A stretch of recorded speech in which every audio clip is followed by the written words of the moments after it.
कुंडीमध्ये लावलेली मिरचीची, वांग्याची जी पण रोपे आहेत ती 1 ते 1.5 फूट उंचीची, म्हणजे जेव्हा त्यांना फुले यायला सुरुवात होते तेव्हा त्यांना जास्त पोषक तत्वाची म्हणजेच खताची आवश्यकता असते। कारण झाडावरती फुले आल्यानंतर त्याचे फळामध्ये रूपांतर होण्यासाठी त्यांना वेळोवेळी योग्य ती खते मिळणे हे आवश्यक असते। कारण कुंड्यामध्ये लावलेल्या या रोपांना आपण दिलेल्या खताच्या माध्यमातूनच ही पोषक तत्वे मिळत असतात।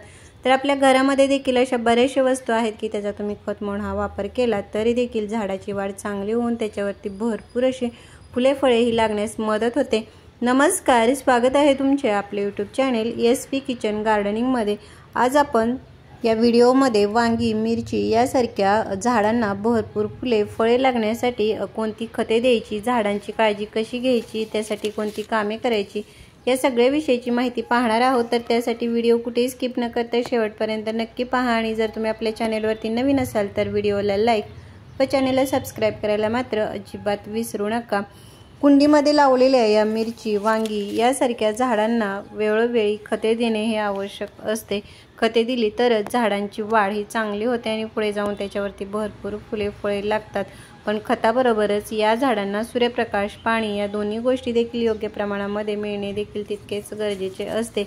या झाडांना चांगल्या वाढीसाठी, भरपूर फुले फळे लागण्यासाठी भरपूर सूर्यप्रकाश मिळणे देखील तितकेच महत्त्वाचे आहे। त्यामुळे जेव्हा कुंड्यामध्ये आपण ही रोपे लावतो तेव्हा ह्या कुंड्या अशा ठिकाणी ठेवायच्या ज्या ठिकाणी या झाडांना दिवसभर कमीत कमी 5 ते 6 तास एवढा भरपूर असा हा सूर्यप्रकाश मिळेल। कारण झाडांना जो सूर्यप्रकाश मिळतो त्याच्या माध्यमातूनच प्रकाश संश्लेषणाचे हे म्हणजेच अन्न प्रक्रियेचे हे काम होत असते। त्यामुळे आपल्या झाडाची जी पाने आहेत ती मोठ्या आकाराची, हिरवीगार, तजेलदार होण्यासाठी हा त्याचा चांगला उपयोग होतो। झाडाची पाने जेवढी हिरवीगार असतात तेवढेच आपले झाड हे निरोगी असते आणि झाड निरोगी असेल तरच ते झाडावरती भरपूर आपल्याला फळे मिळत राहतात। आता आपण या झाडांना चांगल्या वाढीसाठी, भरपूर फुलाफळांसाठी ज्या 2 वस्तूंचा वापर करणार आहोत त्यातील ही जी पहिली वस्तू आहे ते म्हणजे ह्या केळीच्या साली आहेत।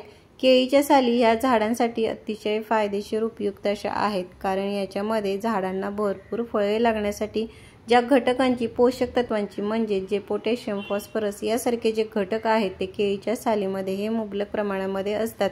त्यामुळे याचा जर वापर तुम्ही खत म्हणून केला तर झाडांना खूप चांगला असा हा फायदा होतो। अशा प्रकारे ज्या केळीच्या साली आहेत त्या तुम्ही आता उन्हाळ्यामध्ये सुकवून जर ठेवल्या तर वर्षभर त्याचा तुम्ही खत म्हणून हा वापर करू शकता। केळीच्या सालीप्रमाणेच तुम्ही ज्या बटाट्याच्या साली आहेत त्याचा देखील जरी वापर केला तरी देखील झाडावरती भरपूर अशी फुले फळे ही लागत राहतात। झाडांना खते देण्याबरोबरच झाडावरती काही कामे करणे देखील तितकेच आवश्यक आहे।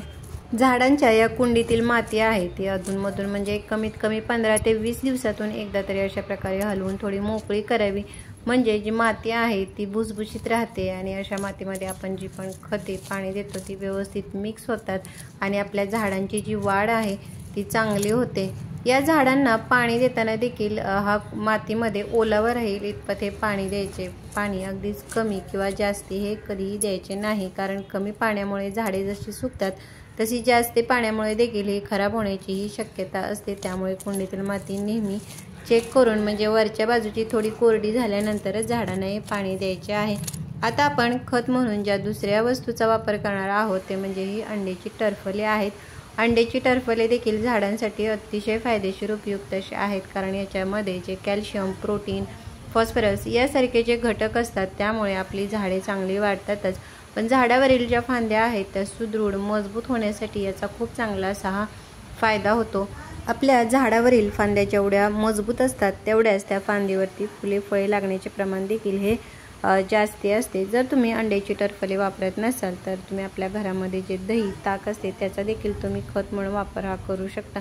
आता आपण ह्या ज्या केळीच्या साली आणि अंड्याची टरफले झाडांना खत म्हणून वापरणार आहोत त्यापूर्वी झाडाच्या बुंद्याभोवती हे गोल असे वर्तुळ करून घ्यायचे आणि त्याच्यामध्ये एका झाडासाठी 1 ते 2 अंड्याची टरफले आणि एका केळीच्या सुकलेल्या सालीचा एका झाडासाठी आपल्याला हा वापर करायचा आहे। अशा प्रकारे ही अंड्याची टरफले आणि ज्या केळीच्या साली आहेत त्या मातीमध्ये व्यवस्थित मिक्स करून घ्यायच्या, म्हणजे याच्यातील जी पोषक तत्वे आहेत ती आपण जेव्हा पण पाणी देऊ तेव्हा मातीमध्ये व्यवस्थित मिक्स होतील आणि आपल्या झाडाला त्याचा चांगला असा हा फायदा होईल। तर अशा प्रकारे आपल्या घरातीलच वस्तूंचा वापर करून देखील आपल्या झाडांना आपण भरपूर अशी फळेही मिळवू शकतो। तर कसा वाटला व्हिडिओ मला कमेंट बॉक्समध्ये नक्की सांगा। भेटूयात पुढील व्हिडिओमध्ये, तोपर्यंत बाय।